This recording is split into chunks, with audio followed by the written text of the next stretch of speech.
Yeah, and you got to remember too. I mean, entrepreneurship is the successful people aren't any smarter than anybody else.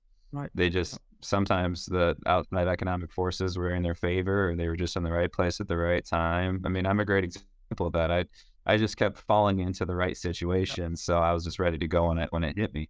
But there was no grand strategy at first, and now there is. But at the time, it's like I said, you're connecting the dots up and backwards. But the thing that people get really caught up on, the mistake that I see a lot of people make, including my students, even in the marketing world, is it's like, great idea, great idea, great idea. So this has to work, right? I mean, the numbers are there. I mean, I can do this many things. And it's like, well, there's this thing called managerial accounting, right? And financial management where sure, your top line revenue might increase, but what's the cost of that revenue? Is it Yep. is it costing you $1 to make 10? Great, you profited 9. Well, I want to make $100 now. Cool, but it costs you $95 to make that 100. Right. So you're actually making less money than you were because now you have to get more equipment. Now you have more hours that you log in. Your overhead went up. Your electricity bill's through the roof because you're cutting, 300 extra haircuts that you weren't expecting. So it's like when you take a moment and you just pause and you think about the strategy, strategic thinking is hard for a lot of people. I mean, you were an athlete. I'm sure, your coach probably hammered that into you. It's like, Yep. it's always those next couple moves that you have to be thinking about. Yep. Somebody's coming straight at you. You've got two options. You can go left, you can go right. It's like, well, what about that third option where I try to run them over?